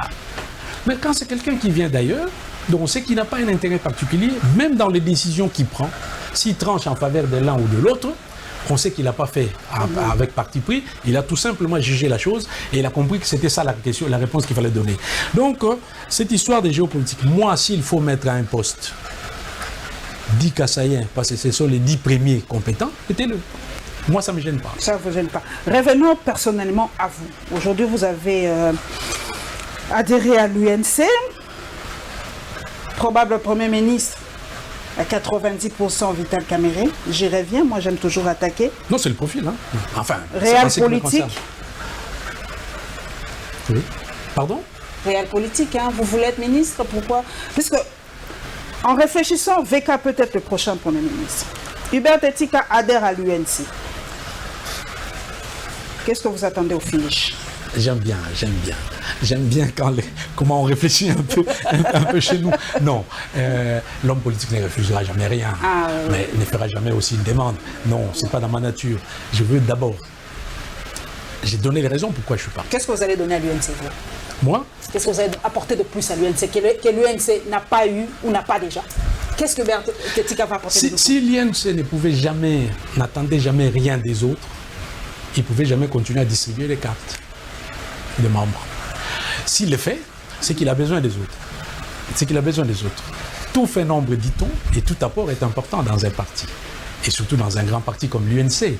Donc, qu'est-ce que je peux apporter? Qu'est-ce que j'ai apporté à l'ARC? Nous réfléchissons, nous réfléchissons en congolais. Hein? Nous réfléchissons vraiment en congolais. Parce que nous le sommes aussi, nous avons nos tares, nous réfléchissons en congolais. Exactement. Hubert Tetika, à peine un mois à l'UNC, on le bombarde, ministre du budget. Mais ceux qui ont lutté avec Vital Kamerhe pendant la période de vache maigre, ceux qui étaient avec lui, qui ne l'ont pas quitté, qui l'ont soutenu, comment ils vont se sentir? Ils vont se sentir délaissés. Comme aujourd'hui, un peu la base de l'INC qui se disent, nous avons lutté, on nous a gazés, on nous a emprisonnés, mais aujourd'hui, c'est d'autres personnes qui en bénéficient. On lit aussi certaines personnes qui se disent un peu désabusées. Oui. Quelle sera votre réaction par... Est-ce que vous comprendrez la frustration de ces gens de l'UNC qui se disent à peine venus, à peine récompensés? Non, ce n'est vraiment pas mon souhait, hein, c'est-à-dire de venir doubler les autres, quoi. Et je ne sais pas si... Une intelligence comme vous, on ne ne sera pas derrière, sous la table. Vous êtes une lumière, vous devez briller. Je ne sais pas si aussi... Je ne sais pas si aussi dans un parti, c'est par rapport à l'ordre d'arrivée aussi qu'il faut quoi. Je ne sais pas. C'est pas ça le problème. Le fonctionnement d'un parti implique... vous savez, on peut avoir besoin d'un pilote pour piloter un avion. Pour piloter un avion, il faut être pilote. Et il n'y en a pas. Il y a un pilote qui, on voit sur la liste, il y a un pilote qui s'est enregistré hier. Il dit, mais appelez-le, vous lui donnez l'avion, tout simplement parce qu'il est pilote. Donc ça veut dire que... Voilà une intelligence qui sait vraiment contourner mes questions. Merci Hubert Tetika. Nous allons terminer par l'arrivée de Mafa. Mafa est descendu ce samedi à Kinshasa après son périple européen. C'est vrai que Hubert Tetika nous a dit qui peut incarner cette opposition. C'est vrai qu'aujourd'hui, il n'y a pas une figure de proue qui incarne l'opposition.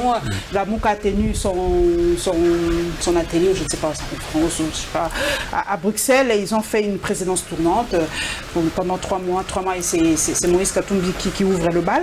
Mais Mafa a tenu un meeting ce samedi. Malheureusement, nous n'avons pas encore d'image. Cette émission se tient au moment où on tourne, où on monte les images. Vous aurez peut-être ça la semaine prochaine. Donc, nous allons terminer par la réaction d'un cadre de la Mouka par rapport à son retour et la réunion de la police, parce que la police a vraiment bien sécurisé ce meeting de la Mouka.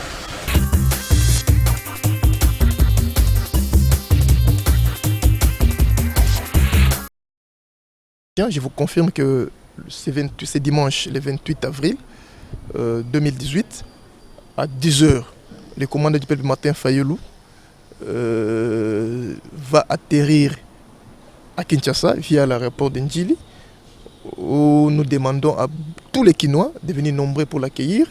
Et après ça, il va directement avec le militant, le sympathisant et le membre acheminer jusqu'au lieu où se tiendra le meeting, donc à la place Sainte-Thérèse, Ndjili. Donc je confirme cette information. J'invite tous les Kinois, j'invite tout le peuple congolais qui a encore de l'espoir, qui a encore confiance au combat que mène Martin Fayulu, qui croit à sa victoire, qui les soutiennent, de venir nombreux à l'aéroport d'Ndjili à partir déjà de 9h30 pour l'accueillir et l'amener jusqu'à la place Sainte-Thérèse où il tiendra son meeting. Il sera question dans ce meeting de faire la restitution de son périple héros américain.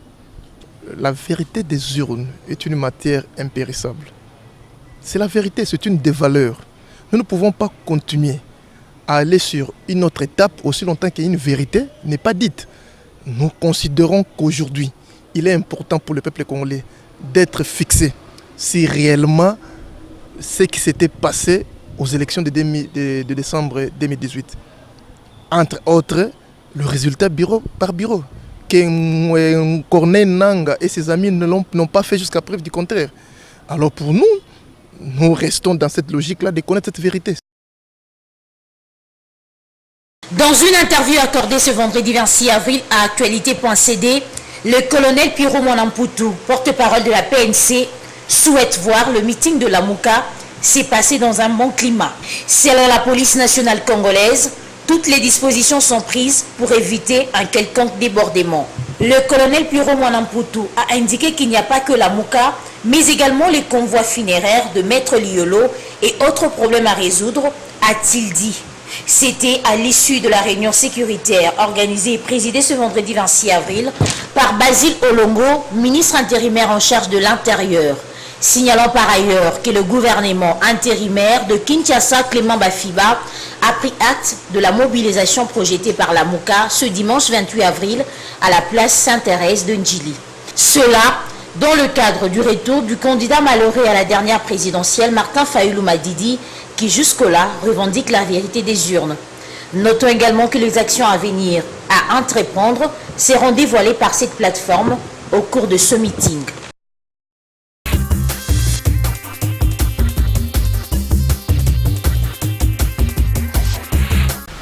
Hubert Tetika, est-ce que la Mouka est en train de mourir en fait? Parce que beaucoup de gens disent, avec cette présidente tournante, il n'y a aucune, comment dire, aucune autorité qui a devant. Chacun veut tirer la couverture de son côté. C'est un peu comme Langa Langa Star de l'époque, les 7 patrons. Personne ne veut laisser la place à l'autre. Est-ce que c'est une façon de tuer la Mouka? Oui, l'image que vous avez prise est donne, hein? C'est-à-dire Langa Langa Star, on connaît comment c'est fini, comment ça s'est terminé.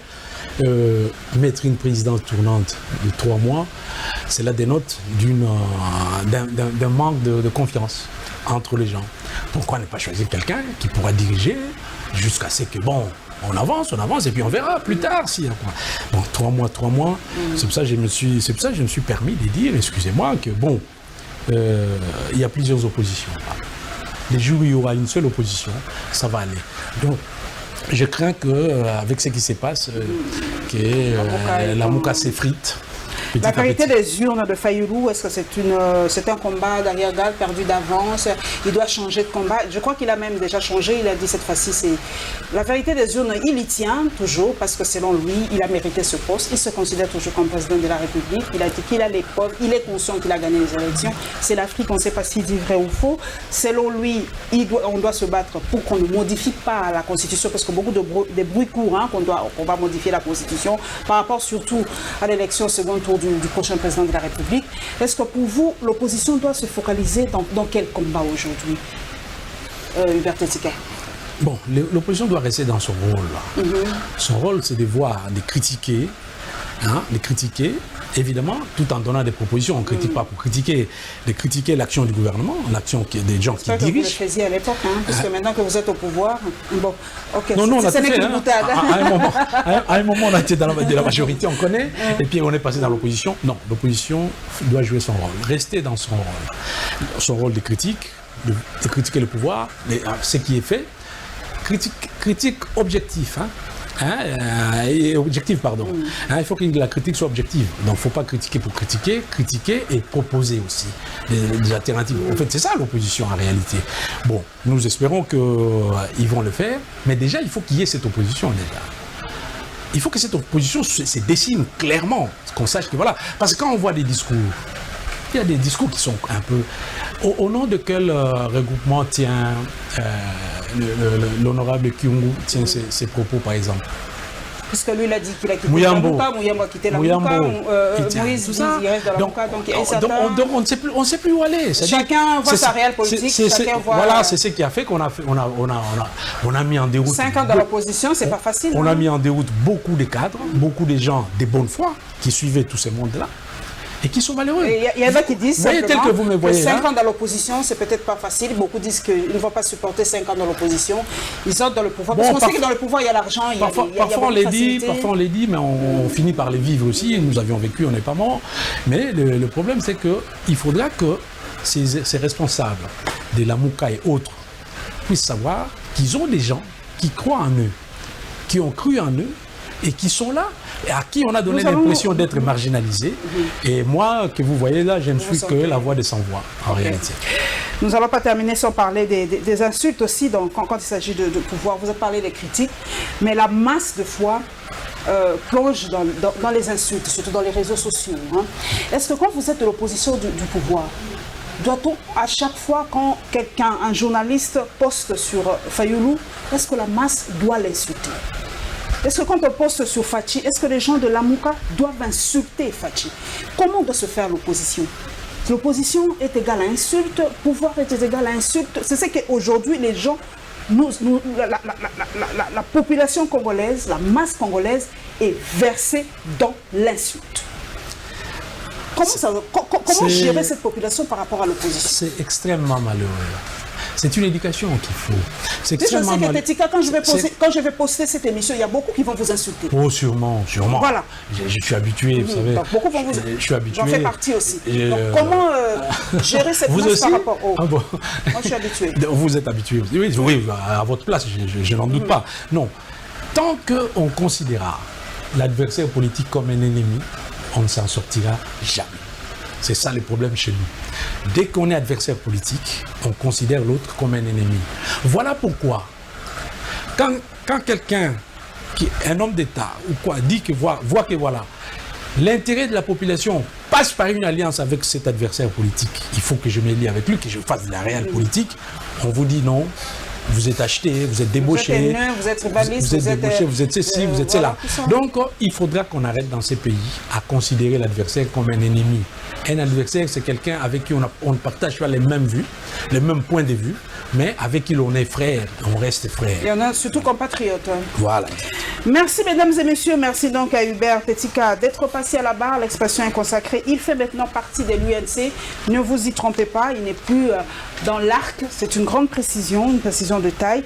Il est dans l'UNC et nous savons comment se passent les choses. Je le souhaiterais vivement d'être peut-être dans le prochain gouvernement. On ne sait jamais. Parce qu'Info 7 reçoit toujours le futur ministre. C'est ça la grâce que nous avons. J'ai peut-être avec moi reçu un futur ministre du prochain gouvernement. Merci donc à vous d'être passé. Et vous avez vraiment un tout dernier mot. Un tout dernier mot. Non, c'est de dire aux gens, vraiment c'est un conseil que je donne, qu'il faut vraiment arrêter avec cette politique fiction dont nous avons l'habitude de faire, comme je disais, basée un peu sur les émotions et les sentiments. L'émotion est nègre, la raison est élève. Il faut laisser place au réalisme, là où seul compte les rapports de force, la raison d'État au détriment de l'éthique. Donc, c'est ça la réelle politique. Voilà, la réelle politique doit primer avant tout. Merci à vous pour votre fidélité à cette émission. Merci à tous mes followers sur les réseaux sociaux. Merci à tous les téléspectateurs et téléspectatrices surtout de cette émission parce que j'ai beaucoup de femmes, beaucoup de jeunes filles qui nous suivent et qui me suivent particulièrement. Et je suis aussi un modèle pour beaucoup de jeunes filles qui veulent être journalistes. Mais moi aussi, je vous donnerai une petite leçon. Beaucoup lire, beaucoup apprendre et surtout beaucoup suivre des documentaires, c'est très important. Arrêtons un tout petit peu avec les télénovelas, ça nous fera du bien. On se retrouve le dimanche prochain, mesdames et messieurs, avec le même plaisir. Inch'Allah.